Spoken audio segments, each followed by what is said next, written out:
और फिर महाभारत का युद्ध नहीं टला, स्टार्ट होने वाला था। उसी समय अर्जुन मना कर देता है कि मैं युद्ध नहीं करूंगा, और काल को पता था कि श्री कृष्ण जी भी कह देगा ठीक है चलो वापस, कुछ नहीं बिगड़ा अभी तक। उसी समय ये काल प्रवेश कर गया श्री कृष्ण जी के अंदर। ये 21 ब्रह्मांड का स्वामी जिसने हमें यहां फंसा रखा, धोखा दे रखा है, अपने उल्लू सीधा करता है। 1 लाख मानव शरीरधारी प्राणियों को नित आहार करता है, खाता है। उस उद्देश्य से इसने वो जुल्म करवाना था और हमें यहां फंसा के रखना है। तो इसी उद्देश्य से उसने ये सब जुगाड़ जोड़ रखा। तो ये कहता है कि मेरे जन्म और कर्म अलौकिक हैं। तो ऐसे वो कहता है 11वें अध्याय के 32वें श्लोक में कि मैं काल हूं। अर्जुन कहता है 11वें अध्याय के 21वें श्लोक में कि भगवान आप तो देवताओं को भी खा रहे हो, ऋषि महर्षियों भी आपसे कांप रहे हैं, हाथ जोड़ रहे हैं, मंगल हो मंगल हो, मंगल कामना कर रहे हैं, हमें बख्श दो बख्श दो। और ये देवताओं का झुंड आपके मुख में समा रहा है। तब 11वें अध्याय के 32वें श्लोक में कहता अर्जुन मैं तो काल हूं और सब न खाऊंगा। तो पुण्यात्मा हम इस काल के जाल में फंसे हुए हैं, इसने हमें मिसगाइड किया हुआ है। और 1 लाख मानव शरीरधारी प्राणियों के आहार करने का इसको श्राप लगा हुआ है, क्योंकि इसने सतलोक में उस शाश्वत स्थान पर सनातन परम धाम में जब हम सभी थे और ये भी था, वह एक भयंकर गलती की थी। और हमने भी इसका अनुसरण किया था, और हम भी अपने पूर्ण परमात्मा से विमुख होकर हम पतिव्रता पद से गिर के हम अपने उस मालिक से हृदय हटाकर इस काल में लगा बैठे, और इसके साथ हम यहां आ गए। इसने 3 बार तप करके ये अपना सारा डमडमा उस पूर्ण परमात्मा कबीर देव से ही प्राप्त किया हुआ है। जब तक हमारे पुण्य रहे, सतयुग में, प्रथम सतयुग में हमें स्वर्ग में रखा, महास्वर्ग बना दिया, वहां नकली सतलोक अलखलोक वो डुप्लीकेट बना दिए, वहां रखा। जिसके पुण्य क्षीण होते रहे या किसी ने वहां कोई गड़बड़ कर दी, शरारत कर दी, उनको पृथ्वी पर पटकता रहा। इस पृथ्वी पर जैसे पहले हिंदुस्तान के अंदर कोई स्त्री या पुरुष कोई ऐसा अनैतिक कार्य कर देते थे जो समाज में निंदनीय होता था, उन दोनों को, या एक जो जैसा भी करता था, उनको काला पानी छोड़ाया करते थे। काला पानी है इंडोमान निकोबार, एक द्वीप है, समुद्र के बीच में, चारों तरफ समुद्र है, बीच में वो टापू है, वहां छोड़ाया करते थे कि ये वापस यहां आएंगे नहीं और यहां सबको खराब करेंगे नहीं, ये सजा देते थे। फिर वहां धीरे धीरे हजारों की संख्या में स्त्री पुरुष हो गए। उन्होंने फिर अपने नए सिरे से वहां अपना जुगाड़ जोड़ा, आप कोई ढूंढ बनाए, आप पे उन्होंने वहां तो फिर शुरू में तो एक ऐसा था जैसे जंगली राज होया करे, सब आपस में दुराचार करने लगे, उनसे संतान होने लगी, और फिर वहां धीरे धीरे उन्होंने अपना नियम ठीक सा कर लिया। यही स्थिति यहां है। हम सतलोक में रहते थे, वहां भी ऐसा ही शरीर था, लेकिन वो शरीर उस मटेरियल का बना हुआ था, उस पदार्थ का बना हुआ था जो कभी नाश नहीं होता, उसमें वृद्ध अवस्था नहीं आती। और उस सतलोक में जहां हम रहते थे वहां किसी चीज का अभाव नहीं है। सदाबहार वृक्ष हैं, सदाबहार ये पेड़ पौधे बेल लताएं हैं, वहां काजू किस्म सेब संतरे ये सब प्रकार के फल और मेवा, दूधों की नदी, वहां का जल अमृत है, कभी खराब नहीं होता। उसी का एक एग्जाम्पल है, एक सैंपल है ये गंगा का जल। गंगा जो दरिया है ये सतलोक से आया हुआ जल है। सतलोक से चलकर ये विष्णु के धाम में, विष्णु के धाम से फिर शिव के धाम में, और शिव के धाम में सबसे ऊपर एक जटा कुंडली डैम बना हुआ है, जटा कुंडली सरोवर है। वो वहां से सब सतलोक से गंगा आ रही थी, उसको जटा कुंडली डैम को भरने में 6 महीने लगे थे। 6 महीने के बाद फिर वो ओवरफ्लो होकर चल रही है आज तक। वहां से वो जल गिरता है, ऐसे गुप्त रूप से आता है, हिमालय में उस गोमुख के पास एक बर्फ रूप में जम जाता है और वहां से फिर जल प्रवाह बन करके वो वही अमृत बह रहा है दरिया रूप में, जिसको गंगा दरिया कहते हैं। तो ऐसा जल, ऐसा वहां दूधों की नदियां सतलोक के अंदर है जो कभी खराब नहीं होते। गंगा के जल को रख दो आप 20 वर्ष 100 वर्ष किसी बोतल में डाल के, वो खराब नहीं होता। तो ये एक एग्जाम्पल दिया परमात्मा ने कि इस कलयुग के पिछली पीढ़ी में हमारी महिमा को समझाने के लिए एक ये बहुत ही जो है ना एक प्रमाण का काम करेंगे। ऐसा लोक है, ऐसा स्थान है, वहां पर ऐसा आहार है, ऐसा जल है। तो हम वहां रहा करते थे, हमने अपने पैर पे कवाड़ा मारा, इसके साथ आगे अब हम रो रहे हैं। इसने हमें इतना ज्ञानी बना दिया, हम अपने भगवान को पहचान नहीं पा रहे हैं।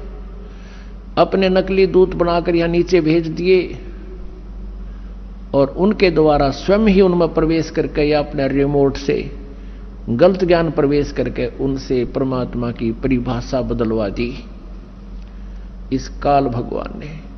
और सभी परमात्मा को निराकार बताते हैं। तो निराकार बताने वालों ने जो साधनाएं की, उस साधना से प्रभु प्राप्ति हुई नहीं, उन्होंने भी सेकंड कर दिया, समर्थन कर दिया, हजारों वर्ष समाधि लगा करके कि परमात्मा निराकार है। वेद और गीता जी पुराण बताते हैं वो परमात्मा साकार है, नर आकार है, मनुष्य सदृश है।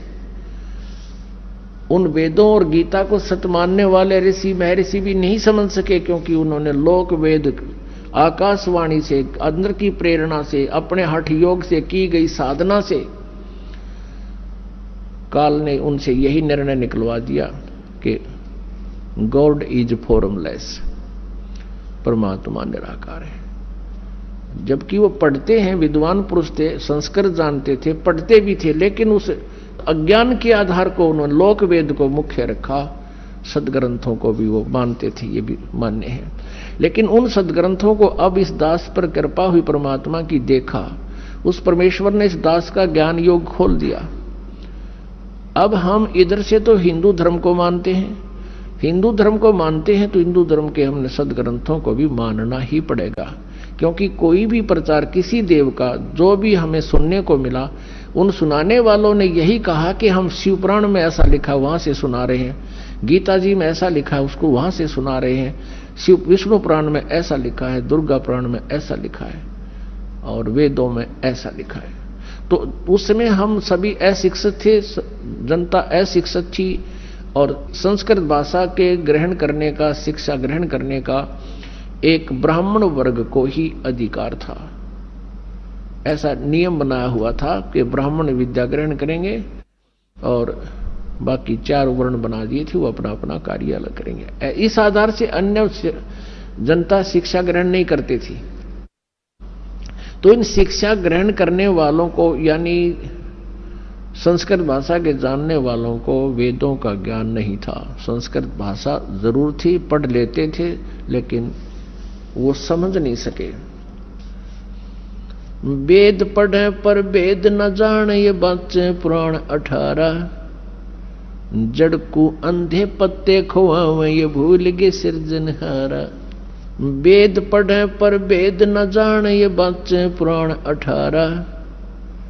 जड़ को अंधे पत्ते खोआवे, ये भूल गए सिरजनहारा।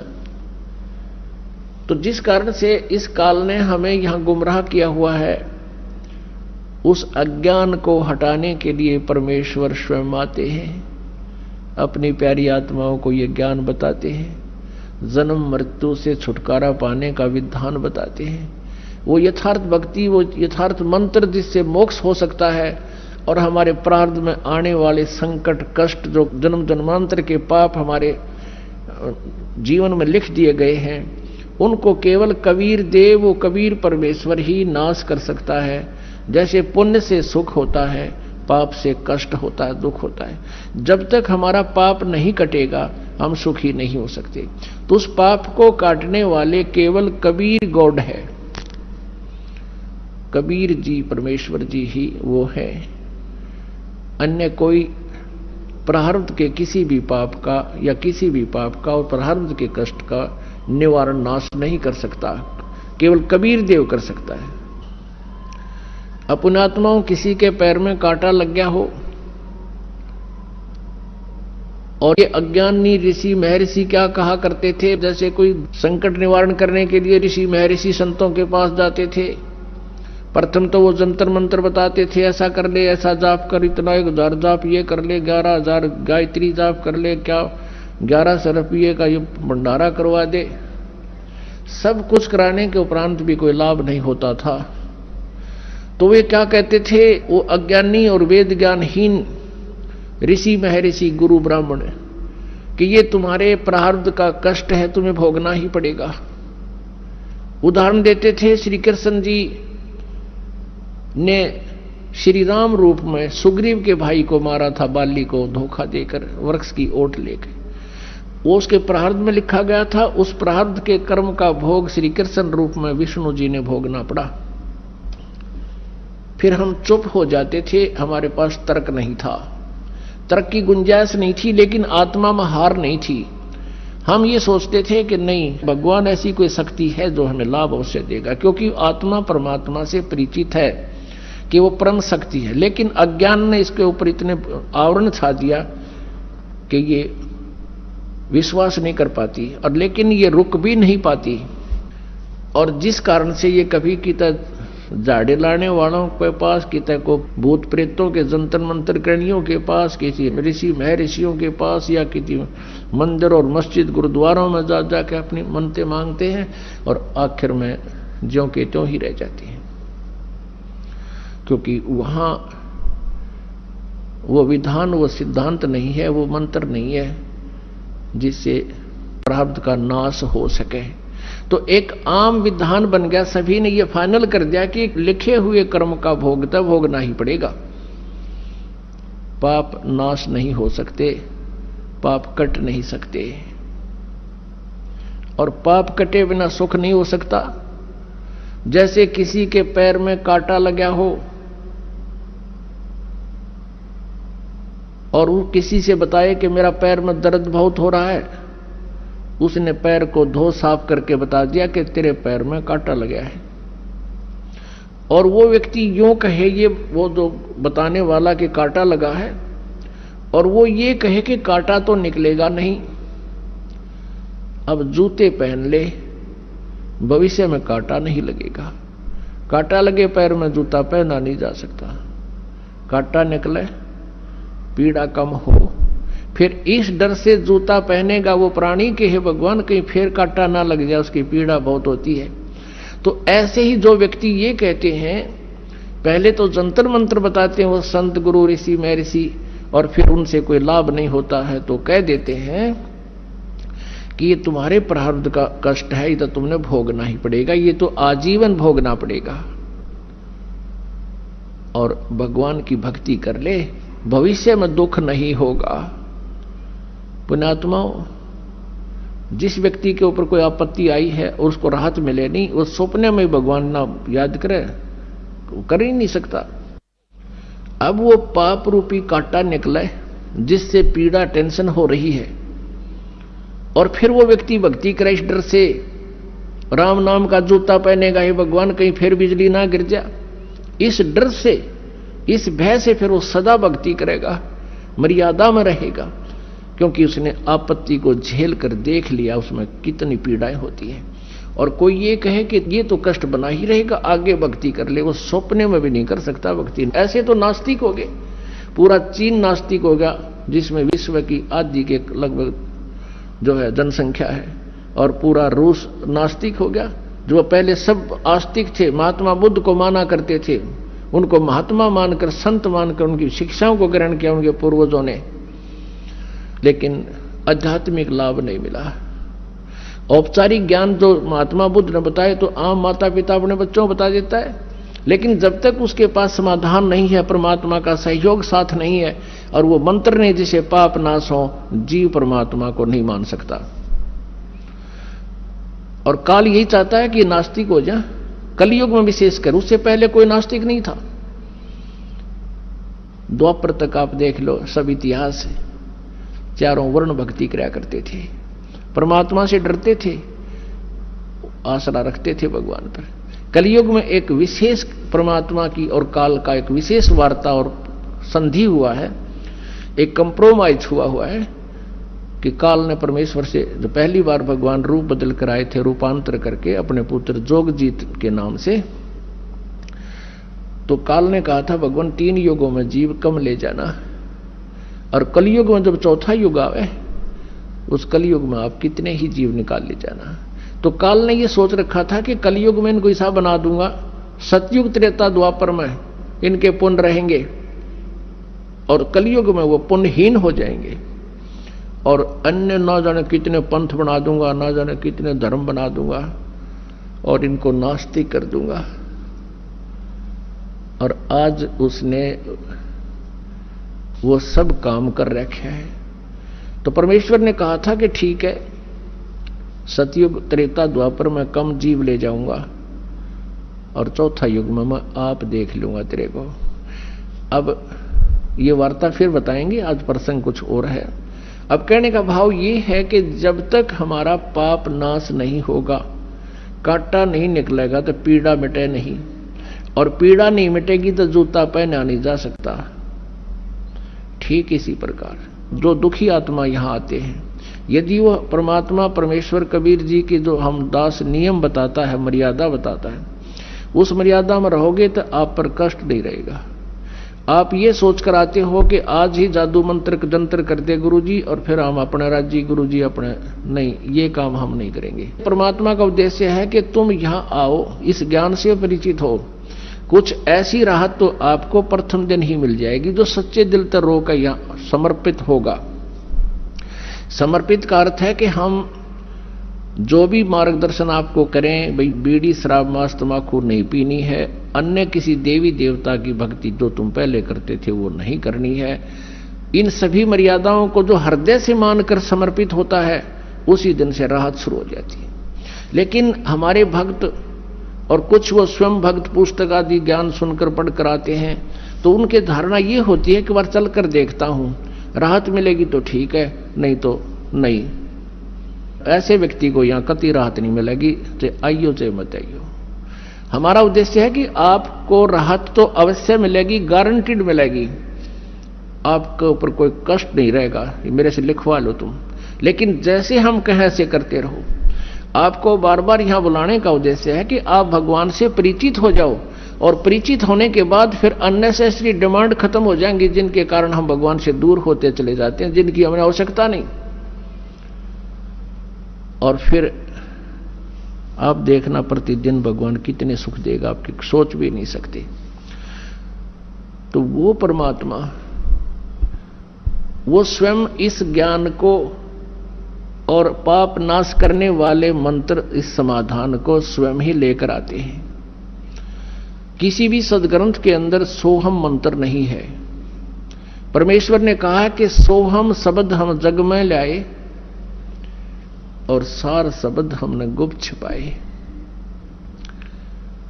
केवल एक ओम नाम है। सभी पवित्र सदग्रंथ, सभी पवित्र सदग्रंथों, मान्य सदग्रंथों में, जैसे पवित्र चारों वेद, पवित्र श्रीमद् भगवत गीता, इनमें केवल एक ओम नाम है। उसके अतिरिक्त कोई भी मंत्र जाप करने का नहीं है, मोक्ष का सहयोगी आधार नहीं है। और ये हमने सैकड़ों प्रकार के मंत्र बना रखे, हरे राम राम राम हरे राम, कृष्ण कृष्ण राधे राधे, श्याम राधे, ओम नमः भगवते वासुदेव नमः, ओम नमः शिवाय। ये और भी ना जाने कितने अकाल मूर्त सब सुर राम, और अकाल पुरुष सतपुरुष, और ज्योति निरंजन, अरंकार, ओंकार, ये अपने आप सट्टे मार रखे। ये कोई मंत्र नहीं है, इनसे कोई लाभ प्राणी को नहीं होगा। आज सुन लो और चाहे 10 साल बाद आपकी जब आंखें खुलेंगी, जब आपको और पछताना पड़ेगा कि सचमुच हम गलत साधना से किसी को भावनाओं को ठेस पहुंचाना नहीं है, लेकिन कुएं में गिर रहे हो आप, उससे बचाना मेरा उद्देश्य है कि वहां से तुम हटो, इस रास्ता को चेंज करो, सतभक्ति करो, फिर आंखों देखो सदग्रंथों में क्या लिखा है। तो श्रीमद् भगवद गीता अध्याय नंबर 8 के श्लोक नंबर 13 में कहा कि ओम इति एकाक्षरम ब्रह्म व्यवहारण माम अनुसमरण यह प्रयाति तदंदेहम स याति परमाम गतिम। मेरा केवल एक ओम नाम है मुझ ब्रह्म का, माम ब्रह्म मुझ ब्रह्म का। ये काल बोलता है श्री कृष्ण जी में, ये ब्रह्म है, मेरा एक ओम मंत्र है, नथिंग एल्स, मेरे जाप का और कोई मंत्र नहीं है, और मोक्ष सहयोगी यही मंत्र है। और जो अंतिम श्वास तक यानी शरीर छोड़ते समय तक इसका जाप करता हुआ जाता है, वो ओम नाम से मिलने वाली जो गति है उस गति को प्राप्त करता है। लेकिन गीता ज्ञानदाता स्वयं कहता है कि मेरे वाली गति अनूतम है। 7वें अध्याय के 18वें श्लोक में श्रीमद् भगवत गीता में। इसलिए उसने कहा अर्जुन तू सर्वभाव से 18वें अध्याय के 62वें श्लोक में, 15वें अध्याय के 1 से लेकर 4 श्लोक में, कि तू सर्वभाव से उस परमेश्वर की शरण में जा, उसकी कृपा से तू परम शांति और सनातन परम धाम यानी सतलोक को प्राप्त होगा, जहां जाने के बाद फिर लौटकर कभी संसार में नहीं आते। तो यहां जो अपना मंत्र उसने ओम बताया कि लेकिन ये पूर्ण रूप मोक्ष मार्ग नहीं है, ये अनुतम गति होती है। जन्म मृत्यु जब तक जीव की है ये अनुतम है, उत्तम नहीं है। फिर 17वें अध्याय के 23वें श्लोक में कहा है कि ओम तत्सत इति निर्देश है ब्रह्मण त्रिविध समर्था है, उस सच्चिदानंद घन ब्रह्म का ओम तत्सत ये 3 मंत्र का जाप का निर्देश है, और इसकी 3 प्रकार से सिमरन की विधि है, त्रिविधा। अपनात्माओं गीता ज्ञानदाता ने अपना ओम नाम तो डिक्लेयर कर रखा है, कति सार्वजनिक रखा है, और तत् और सत ये सांकेतिक है। गीता जी अध्याय नंबर 15 के श्लोक नंबर 16-17 में 3 प्रभु हैं, 3 पुरुष हैं, एक सरपुरुष एक अक्षर पुरुष।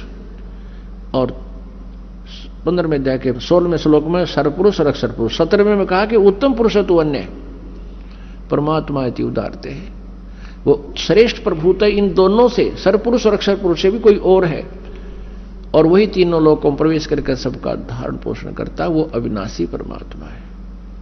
गीता जी अध्याय नंबर 8 के श्लोक नंबर 1 में अर्जुन ने पूछा कि अर्जुन किम तत्ब्रह्म। अर्जुन ने कहा कि प्रभु आपने गीता जी अध्याय नंबर 7 के श्लोक नंबर 29 में जो बताया है कि उस तत्ब्रह्म को जो जानता है और सारे अध्यात्म ज्ञान से परिचित है और जो सभी कर्मों से परिचित है, जैसा मैंने ज्ञान बताया है 4थे अध्याय के 34वें श्लोक में कि तत्वदर्शी संतों से वो तत्व ज्ञान प्राप्त करो, जिसके विषय में 4थे अध्याय के 32वें श्लोक में कहा है कि ब्रह्मणे मुखे यानी सच्चिदानंद घन ब्रह्म की वाणी में बहुत विस्तार के साथ अनुष्ठानों की जानकारी दे रखी है। उस ज्ञान को तू तत्वदर्शी संतों के पास जाकर समझ। कहते मेरे इस ज्ञान को जो आश्रय ले लेता है और फिर वो तत्ब्रह्म से वो फिर जन्म और मरण से छूटने का ही प्रयत्न करता है, जरा और मरण से छूटने का प्रयत्न करता है। वृद्धावस्था और मृत्यु इस जीव के ऊपर सबसे बड़ा दुख है, वृद्धावस्था बुढ़ापा और फिर मौत। ये दोनों नागवारा हैं और ये दोनों आवश्यक है होगी यहाँ पर, और ये सतलोक में नहीं होते थे, इसलिए हम नहीं चाहते इन दोनों को, लेकिन ये यहाँ तो होंगी ही होंगी। ये तो केवल सतलोक सनातन परम धाम में ये रोग कटेगा, और उस रोग को काटने के लिए औषधि जानकारी आपको प्रॉपरली परमात्मा ने आकर दी, कबीर साहब ने। वो दिन है जो आज हम वो मना रहे हैं, उसके उपलक्ष्य में आज ये समागम 5 दिन का प्रारंभ हुआ, 11 से 15 जून 2011। तो वो परमात्मा ने स्वयं आकर बताई। तो यहां गीता ज्ञान दाता ने जो बताया कि उस तत्ब्रह्म को जो जानता है उसको फिर वो तत्वदर्शी संत से सारे अध्यात्म ज्ञान से परिचित हो जाता है, फिर वो केवल जरा और मरण से ही छुटकारा पाने का प्रयत्न करता, नथिंग एल्स। यहाँ की कोई डिमांड नहीं करता। तो 8वें अध्याय के प्रथम मंत्र में अर्जुन ने पूछा फिर किम तत्ब्रह्म, वो आपसे अलग कोई और परमात्मा, ब्रह्म माने प्रभु, लेकिन यहां ये ब्रह्म ही प्रभुमान पक रहा है, इसलिए इसको ब्रह्म कहने लगे। इसलिए परब्रह्म और परम अक्षर ब्रह्म कहना शुरू किया इसको। तो इसको सरब्रह्म कहा जाता है, सरब्रह्म सरपुरुष।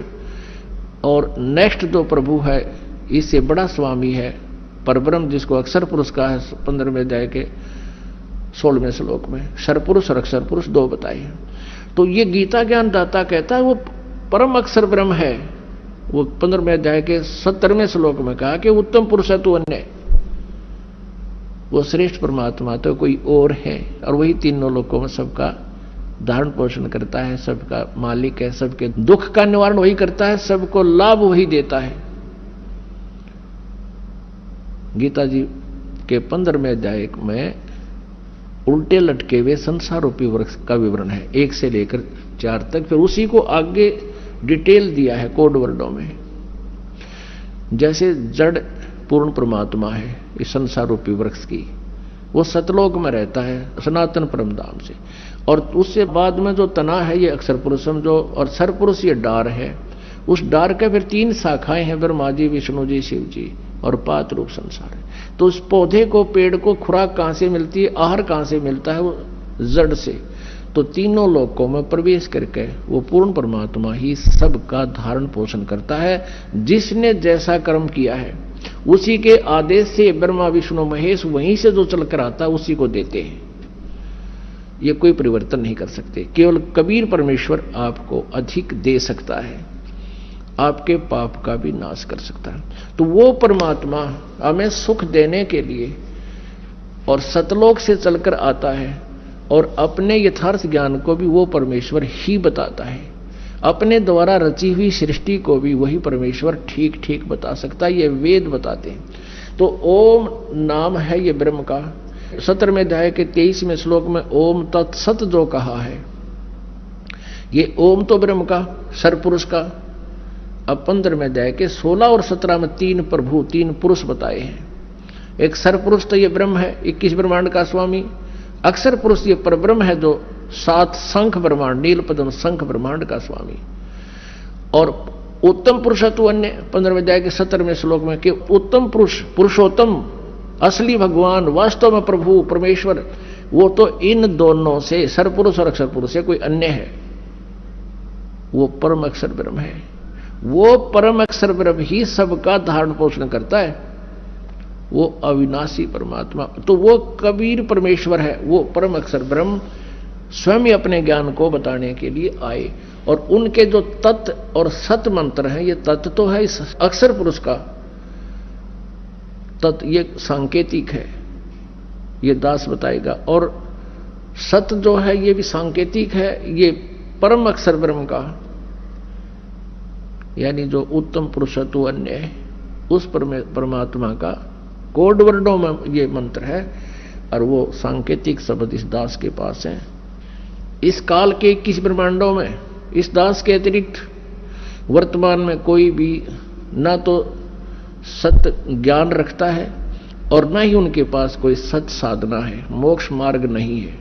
इस दास से नाम लेकर के कोई दुष्ट इंसान स्वामी नामों को अगर दान कर देता है, गुरु बन बैठा है, वो महाशत्रु है आप जी का। उससे से छोटी मोटी राहत आपको हो भी जाओ, लेकिन आपके जीवन का नाशक और असंग जन्मों का दुख पैदा कर देगा वो प्राणी, क्योंकि वो अधिकारी नहीं है, वो काल का दूत है। तो उनसे भी आप जी ने बच के रहना है। काल हो सकता है 1-2 को कर दे, श्रृंगार ले आपका नाश करने के लिए, लेकिन आप बुद्धिमान हो, ज्ञान इतना दे देगा दास के उनको आप तुरंत पहचान लोगे। काल के दूतों के धोखे में आप आओगे नहीं। अब प्रसंग चल रहा है कि वो परमेश्वर स्वयं ही चलकर आता है। ऋग्वेद मंडल नंबर 9 और सूक्त नंबर 86 मंत्र 26 और 27 में, ऋग्वेद मंडल नंबर 9 सूक्त नंबर 82 मंत्र 1, 2, 3 में, ऋग्वेद मंडल नंबर 9 सूक्त 96 में मंत्र नंबर 16 से लेकर 20 तक, और भी अन्य बहुत सैकड़ों स्थानों पर यह स्पष्ट किया है कि वो परम अक्षर ब्रह्म, वो कबीर देव है। वो अपने स्थान से, जहां वो तीसरे मुक्ति धाम में रहता है, वहां से गति करके आता है अपनी कबीर वाणी के माध्यम से, कविताओं के माध्यम से, कविताओं से वो अपना यथार्थ ज्ञान प्रचार करता, जिस कारण से उसको प्रसिद्ध कवि की भी उपाधि प्राप्त होती है, प्रसिद्ध कवियों में से भी एक होता है। लेकिन वो ऋषि व संत रूप में प्रकट परमात्मा वो पूर्ण परमात्मा होता है और वो राजा की तरह दर्शनीय है, उसको देखा जा सकता है। पुण्यात्मा वेदों को तो दास ने अभी देखा सन 2002 के बाद, और अभी तक उसमें रहस्य मिल रहे हैं। परमात्मा परमेश्वर कबीर जी सब स्वयं आए थे, वो लीला उन्होंने उसी समय की थी जो वेदों में वर्णित है कि प्रभु ऐसा करता है। आज तक परमेश्वर कबीर जी के तुल्य जिनको हम भगवान मानते थे उनकी किसी की लीला नहीं है जो वेदों से मिलती हो। इससे सिद्ध है कि वो भगवान नहीं है। आज से 600 वर्ष पहले परमात्मा ने अपनी अमृतवाणी में, कबीर वाणी में, उस सूक्ष्म वेद में, उस तत्व ज्ञान में, सच्चिदानंद घन ब्रह्म की वाणी में कहा था कि वेद मेरा भेद है, मैं मिलूं वेदन से नाही, जौन वेद से मैं मिलूं वो वेद जानते नाही।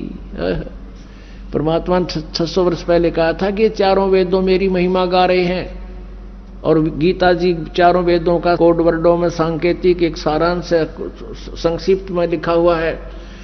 कहते हैं इनमें परमात्मा कह रहे हैं मेरी ही जानकारी है, वो परम अक्षर ब्रह्म पूर्ण परमात्मा है, वही मोक्षदायक है, उसी की भक्ति से कल्याण होगा, अन्य देवताओं की किसी भगवान की पूजा करने से मोक्ष नहीं होगा। तो वो परमात्मा मैं हूं, वेद मेरा भेद है, पर वेदों में वर्णित विधि से मैं मिल नहीं सकता, क्योंकि वेदों और गीता और पुराणों में इनकम्प्लीट आध्यात्मिक नॉलेज है, स्पिरिचुअल नॉलेज है, इनकम्प्लीट है। क्योंकि इसलिए तो उन्होंने छोड़ दिया। चौथे अध्याय के 34वें श्लोक में श्रीमद् भगवद गीता में कहा कि अर्जुन तो उस तत्व ज्ञान को जिसमें सच्चिदानंद घन ब्रह्म की वाणी में उस परमात्मा के पाने का विशेष जानकारी है, वो तत्व ज्ञान है। चौथे अध्याय के 32वें श्लोक में कहा है। उस ज्ञान को जानने के लिए गीता जी अध्याय नंबर 4 के श्लोक नंबर 34 में कहा है कि उस तत्व ज्ञान को तू तत्वदर्शी संतों के पास जाकर समझ, वही बताएंगे। इससे सिद्ध है कि गीता ज्ञान कंप्लीट नहीं है, लेकिन ये नहीं कह सकते गीता ज्ञान गलत है। यजुर्वेद अध्याय नंबर 40 के श्लोक नंबर 10 से लेकर 13 तक 2 बार प्रमाणित किया है कि कोई तो उस परमात्मा को संभव माने जन्म लेने वाला, दूसरा कहते हैं वो असंभवात यानी जन्म नहीं लेता, उत्पन्न नहीं होता। कोई निराकार बताता है, कोई साकार बताता है, कोई जन्म लेने वाला बताता है, कोई अजन्मा बताता है। कहते हैं उस परमात्मा की जानकारी तो वो तत्वदर्शी संत बताएंगे। धीरा नाम लिखा उसमें, धीरा नाम यानी तत्वदर्शी संत बताते हैं, उनसे सुनो। इससे सिद्ध है कि वेद ज्ञान भी इनकम्प्लीट है, कंप्लीट नहीं है। इसलिए यजुर्वेद अध्याय नंबर 40 के श्लोक नंबर 15 में कहा है कि वायु अनिलम अमृतम अथिदम बसमांतम शरीरम, शरीर छूटने तक परमात्मा की भक्ति करो। कैसे? ओम करतो समर, किलवे समर और कर्तुम समर। ओम नाम का जाप काम करते करते सिमरण करो, विशेष कसक के साथ सिमरण करो और अपने मनुष्य जीवन का प्रथम कर्तव्य मानकर ओम नाम का सिमरण करें। अब ये तो ब्रह्म का जाप। फिर इस ब्रह्म ने बता दिया है कि उस सच्चिदानंद घन ब्रह्म के बारे में तो तत्वदर्शी संत बताएंगे। और यजुर्वेद अध्याय नंबर 40 के श्लोक नंबर 17 में लिखा है वेद ज्ञान दाता और गीता ज्ञान दाता एक ही है। ये वेद ज्ञान दाता कहता है कि वो पूर्ण परमात्मा तो प्रोक्ष है, ऊपर प्रोक्ष है, गुप्त है, और मैं ब्रह्म हूं, मेरा ओम नाम है, मैं खंभ यानी अंतरिक्ष में रहता हूं। जैसे श्रीमद् देवी भागवत देवी पुराण में देवी खुद बताती है, हिमालय राजा को वर्णन वो ब्रह्म के बारे में जानकारी देते हुए कहती है कि वो परमात्मा का केवल ब्रह्म है, ब्रह्म का नाम ओम है, और वो ब्रह्म सबका आत्मा ऊपर दिव्य आकाश यानी ब्रह्मलोक में रहता है।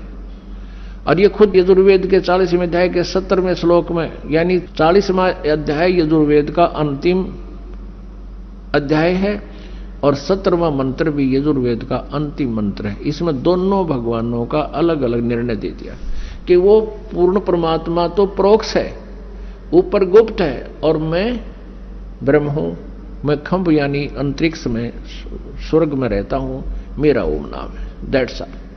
तो इससे सिद्ध है कि ना वेद कंप्लीट ज्ञान रखते हैं उस परमात्मा के पाने का, उसके लिए ऑप्शन छोड़ दिया कि उसको तो तत्वदर्शी संत ही बताएंगे।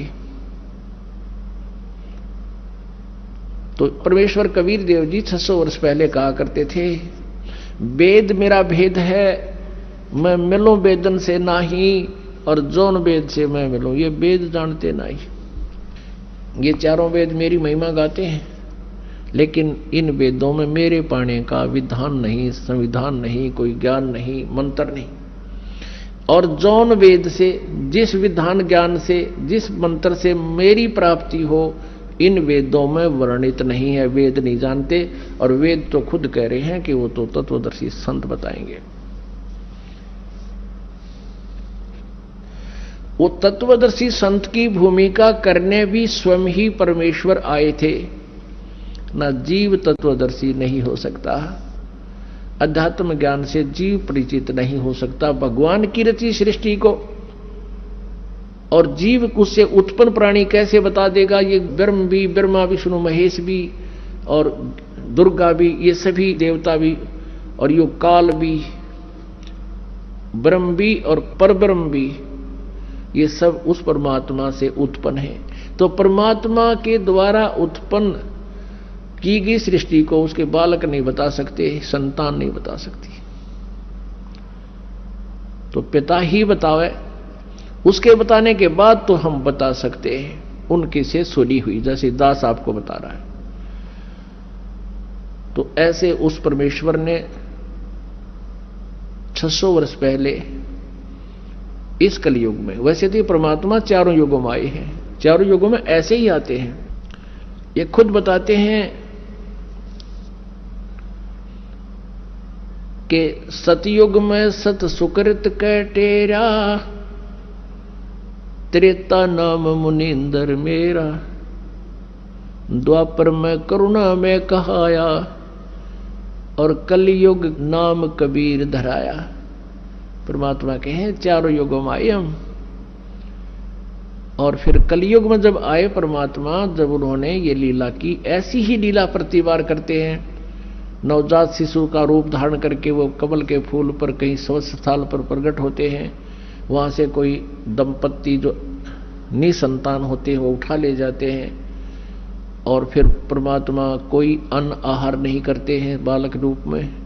फिर उनके परवरिश, उनके बाल्यपन की आहार यानी परवरिश की लीला कुंवारी गायों से होती है। ऋग्वेद मंडल नंबर 9 सूक्त नंबर 1 मंत्र नंबर 9 में स्पष्ट लिखा हुआ है कि वह शिशु रूप में प्रकट परमात्मा के परवरिश की लीला कुंवारी गायों से होती है। और 600 वर्ष पहले परमात्मा कबीर जी ने वह लीला की थी कि जब वो आए थे, वो 25 दिन के हो गए थे, उन्होंने कोई दुग्ध आहार नहीं किया था। तब अभी बताते हैं ये कहानी, आगे बताएंगे आपको। पहले जो प्रसंग चल रहा था कि नीरू और नीमा परमात्मा को ले आए,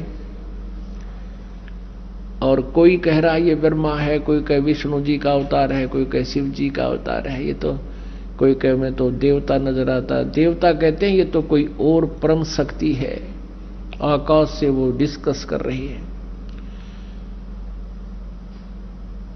अब उसके विषय में गरीबदास साहिब जी ने जो परमात्मा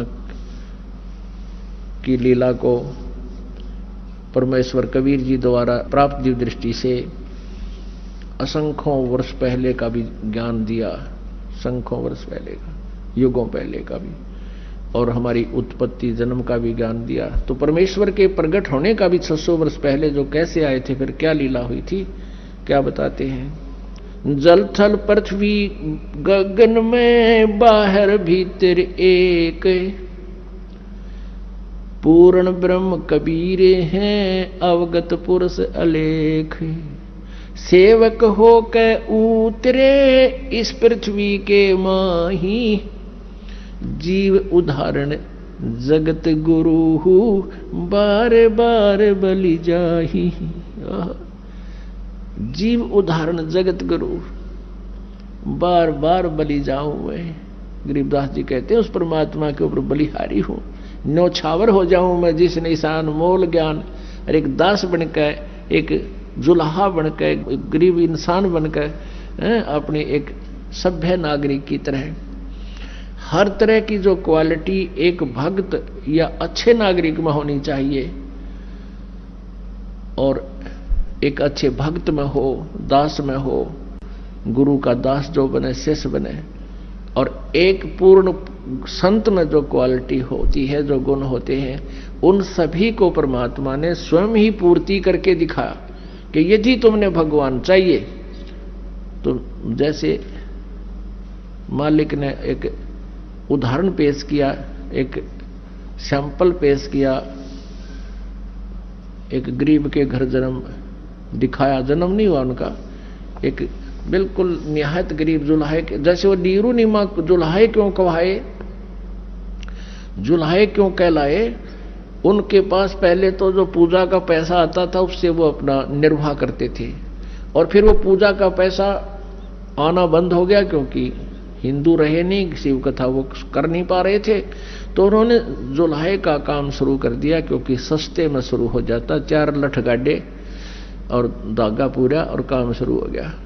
वो खड्डी बना लिया करते थे, तो जिस कारण से कई वर्ष काम करते करते हो गए वो जुल्हा पक गए, नाम को जुल्हा कहलाने लगे।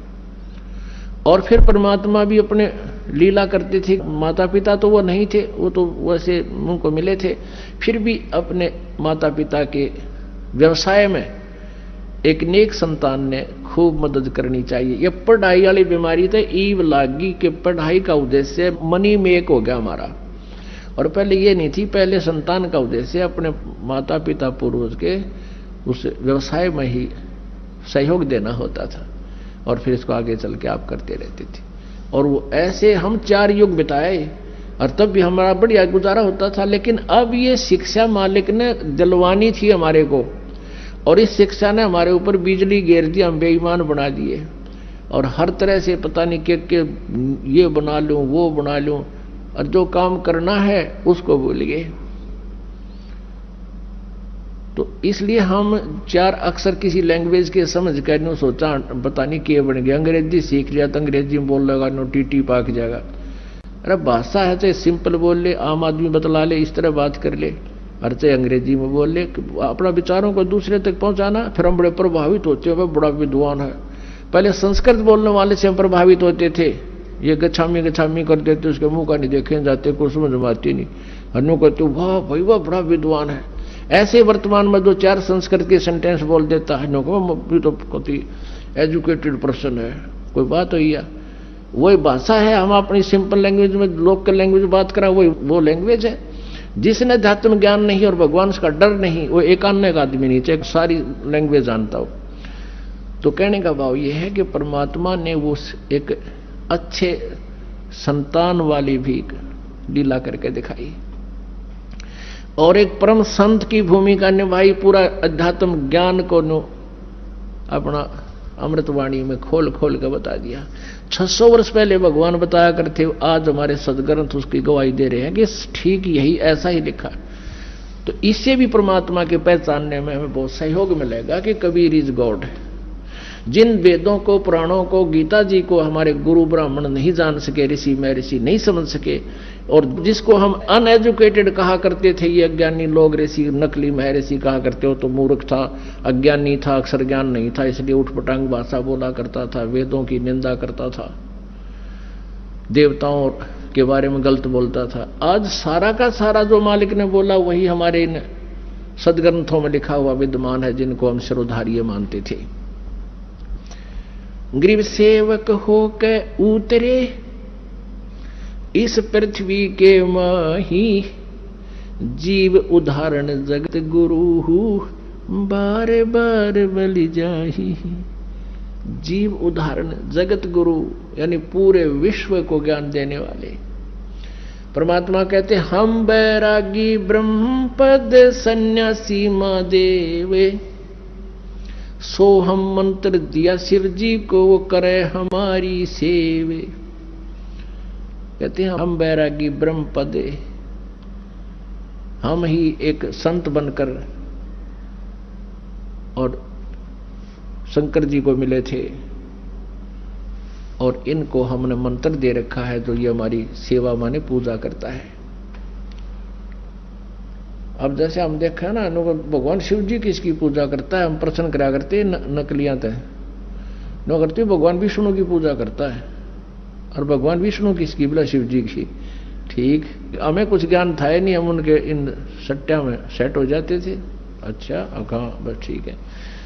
ये तो एक अपनी एक समांतर शक्ति वाले तीन देवता हैं, इनके विभागों का अंतर है, शक्ति में कोई अंतर नहीं है। लेकिन एक विभाग में ही कुछ ऐसे होते हैं जिससे हम ही मान लेते हैं कि यो अच्छा है यो ऐसा है।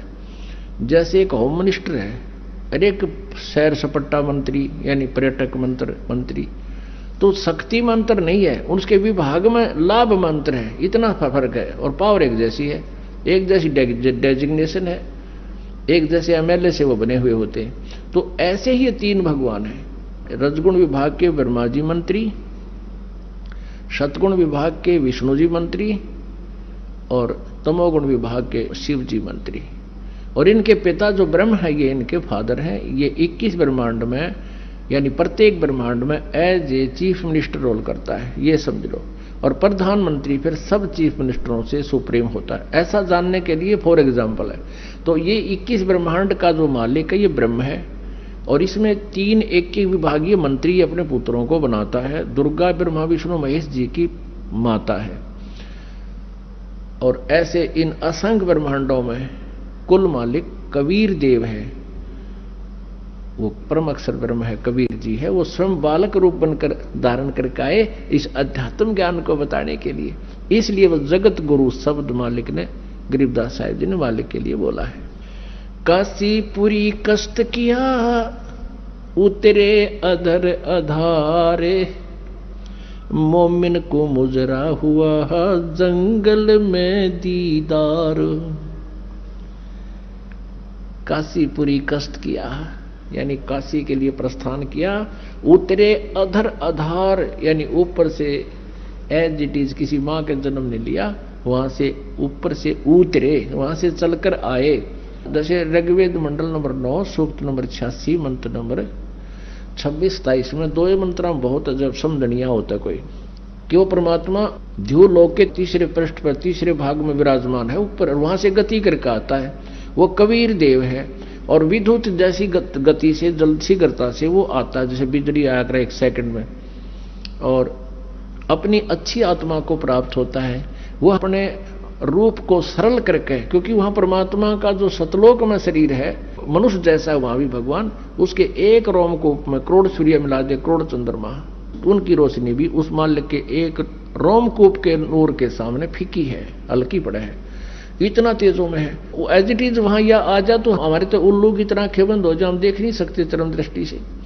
तो वो अपने रूप को सरल करता हुआ हल्के तेज पुंज का बना के, और वहां से अपने भक्तों के विघ्नों को मर्दन करता हुआ वो अच्छी आत्मा को मिलता है। किस लिए मिलता है और वो कैसा है? ऋग्वेद मंडल नंबर 9 सूक्त नंबर 82 मंत्र नंबर 1, 2, 3 में, ऋग्वेद मंडल नंबर 9 सूक्त नंबर 20 मंत्र नंबर 1 में, और भी सैकड़ों स्थान पर ऋग्वेद मंडल नंबर 9 सूक्त नंबर 96 मंत्र नंबर 16 से 20 तक कति स्पष्ट किया है कि वो आम व्यक्ति की तरह जैसे कपड़े पहन लेता आदमी, ऐसे अन्य शरीर ऐसे वो धारण करके अपने शरीर के ऊपर एज इट इज और हल्का तेज पुंज का शरीर बनाकर यहाँ आता है। ऐसे गरीबदास जी कहते हैं, तेज पुंज अन्य दे धर कर इस विध हमको भेंट ही, वो कबीर परमेश्वर। काशीपुरी कष्ट किया वो उतरे अधर अधारे, अधर अधार माने ऊपर, तो अधर माने ऊपर से, आधार न्यो के न्यो आए चल के। और मोमिन को मुजरा हुआ हा जंगल में दीदार, मोमिन कहते मुसलमान को। अब कबीर परमेश्वर की छवि को कैसे वर्णित कर रहे हैं आदरणीय गरीबदास साहिब जी। कोट किरण शशि भान सुध आसन अदर विमाने, परसत पूर्ण ब्रह्म को शीतल पिंड अरु प्राण। जब नीमा ने मालिक को गोद में ले लिया, सीने से लगाया, उसका मुंह चूमिया जैसे बच्चे से प्यार करती है मां, तो कहते हैं परसत पूर्ण ब्रह्म को, उस पूर्ण परमात्मा को टच करते ही, परसत माने टच करते ही, छूते ही, और शीतल पिंड और प्राण जैसे बर्फ ने हाथ पर रख दे वो अपना प्रभाव दिखाती है। ऐसे ही कहते भगवान को जब जो ही टच किया, सीने से लगाया छोटे बालक रूप में माई ने, कहते ऐसा एकदम सारे शरीर में शरण शरण सा होया, ऐसा अफेक्ट हुआ उसके। गोद लिया मुख चूम कर एम रूप झलकनते, जगर मगर काया करे जैसे दमके पद्म अनंत।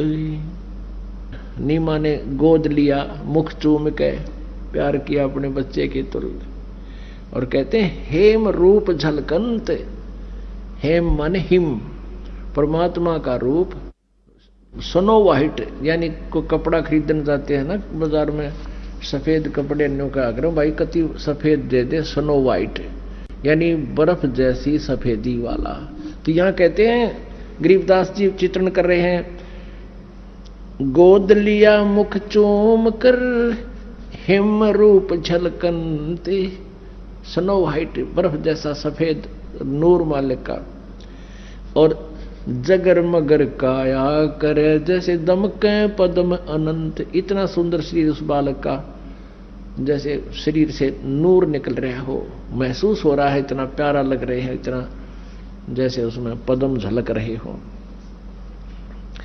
काशी उमटी गुल भया मोमिन का घर घेरे, कोई कहे ब्रह्मा विष्णु है, कोई कहे इंद्र कुबेर। मालिक की लीला कही थी प्रभु ने कि तुम ले चलो, कोई तुम्हें कुछ नहीं कहेगा। ऐसा ही हुआ। अब वो कहें कमल के फूल पर मिला, ऐसे मिला, तो नो ऑब्जेक्शन। वो और बात बतलाने लायक गे, नो कहें ओ देख कितना सुंदर बालक है, ऐसा कोई बालक का हमने नूर नहीं देखा। फिर नो कहें कोई कहे काशी उमटी गुल भया, यानी सब उमड़ का आगे वहां सारे शोर माच गए, सब सुंदर बालक जो देखा ना सुना। उस मोमिन का घर घेरे, मोमिन मुसलमान का घर घेर लिया। कोई कहे ब्रह्मा विष्णु है, कोई कहे इंद्र कुबेर, कोई कहे वरुण धर्मराय है, कोई कहते है ईश। 16 कला सुभान गति ही, कोई कहे जगदीश। अपनी अपनी अटकलताएं हैं। जैसे कोई बालक बेटा या बेटी लड़का उत्पन्न हो जाता है तो कदे तो चाची ठावेगी, न्यू कहे तो इसके ताऊ पर दिखे है, कदे फिर बुआ आवेगी, न्यू कहे तो मेरे बाबू पर दिखे है, कोई कहेगी किसी पर दिखे, यानी किसकी उनिहार किससे स्वरूप मिल रहा है। तो ऐसे ये अपनी अपनी अटकल लगा रहे हैं। चाचे ताऊआ के उनिहार नहीं बता रहे, वो इतना अजीब और गरीब, इतना दिव्य रूप था प्रभु का, उनकी सीधी सुरती देवताओं के शरीर की तरफ जा रही है। काशी उमटी गुल भया मोमिन का घर घेर, कोई कहे ब्रह्मा विष्णु है, कोई कहे इंद्र कुबेर, कोई कहे वरुण धर्मराय है, कोई कहते है ईश। 16 कला सुभान गति ही, कोई कहे जगदीश। भक्ति मुक्ति ले उतरे, ओए होए, भक्ति मुक्ति लेकर अवतरे, मिटन तीनों ताप, मोमन का डेरा लिया, वहां कहे कबीरा बाप। हे भगवान, कितने दयालु दाता अपने बच्चों के लिए कितना कष्ट उठाते हैं। हम कितने भोले और अनजान बना दिए, अज्ञानी बना दिए इस काल ने, हम अपने पिता को पहचान नहीं पा रहे। और कबीर परमेश्वर जी कहते हैं, मैं रोवत हूं सृष्टि को, ये मेरे बच्चे हैं, इनको रोता फिरता हूं, तुम मेरे बच्चे हो, कितने कष्ट उठा रहे हो। किसी का बालक बिगड़ जा, बेटा बेटी गलत रास्ते पर चल जा, माता पिता उसके लिए भटकते रहते हैं कि उनको मालूम होता है कि आगे भविष्य में इनकी बिरानमटी होगी, कितना दुखी है ये, लेकिन वो उस समय नहीं समझ पाते, माँ बाप की बात को स्वीकार नहीं करते। अब काल ने हमारे लिए ऐसा कर दिया कि हम अपने पिता को पहचानने योग्य नहीं छोड़े, परमात्मा की परिभाषा को चेंज करा दिया। अब भगवान आता है, मैं भगवान हूं, नहीं, हमने तो भगवान वो चीज है जिसके हाथ में सुदर्शन चक्र हो, या हनुमान की तरह गदा ले रहा हो, या श्री कृष्ण की तरह या राम की तरह तीर ले रखे हो, या दुर्गा की तरह 8 हाथों में हथियार हो। हम तीसरे भगवान मानना, एक गरीब जुलाहा रूप में रोका मैं भगवान, सपने में बिना मानना हम, लेकिन भगवान तो मना के छोड़ देगा। उसमें वो परम शक्ति है जिसकी हमने सब जगह भटक लिए, जहाँ राहत नहीं मिली, और उस गरीब जुल्हा जिसको हम एक जुल्हा सा गरीब सा व्यक्ति मानते थे, और वहां जाते ठीक होने लागे। 64 लाख शेष हो गए थे परमात्मा के आज से 550 वर्ष पहले। वो जानता है कि मैं कैसे अपने आप को भगवान सिद्ध करूंगा, और सिद्ध तो है ही, लेकिन सिद्ध करने के लिए प्रयत्न हो रहा है कि गॉड को भगवान सिद्ध करना कठिन हो रहा है, क्योंकि इस लोक वेद ने सभी के अंतःकरण में अंधेरा छा दिया। अब परमात्मा कहते हैं, 9 मन सूत उलझिया, ऋषि रहे झकमार, और सतगुरु ऐसा सुलझा दे, उलझा ना दूजी बार। अब परमात्मा आए थे, ऐसा सुलझा गए थे इस 9 मन सूत ने। 1 किलो सूत उलझ जाना, धागा होता कच्चे धागे, वो रुआ लिया करते जुलाया ने। जब उसमें कट जा, उसमें टूट जा, गांठ लाग जा, तो कोई कपड़ा स्वीकार करे नहीं, तने तो गांठ ला दी 36 पैसा दे नहीं, तो उसको बहुत प्यार से सुलझाना ही पड़ता था, उसमें गांठ ना पड़े। तो ऐसे ही परमात्मा कहते हैं कि ये 9 मन सूत उलझवा दिया, काल के दूता ने उलझा दिया, अध्यात्म ज्ञान को बिगाड़ दिया। और उसको परमेश्वर कबीर जी ने आके ऐसा सुलझा दिया, वो सुलझा कर रख गए थे, हम फिर भी ना समझ सके कि यो ठीक है, हम उस उलझे हुए माथा मारते रहे। तो परमात्मा कहते हैं, उन्होंने आके सुलझा था, फिर इस दास को बता दिया कि ये सुलझा सलझा रखा है, तुम इसने प्रयोग करो। 9 मन सूत उलझिया, ऋषि रहे झकमार, और सतगुरु ऐसा सुलझा दे। सतगुरु, सच्चा गुरु, सच्चा संत, तत्वदर्शी संत ऐसा सुलझा देगा, फिर उलझे ना दूजी बार। अब इस कलयुग में योग अध्यात्म ज्ञान नहीं बिगड़ेगा, ठीक है, आने वाले समय में ये नास्तिक हो जाएंगे, भक्ति नहीं करेंगे तो वो अलग बात है, लेकिन ये लोक वेद नष्ट हो जाएगा।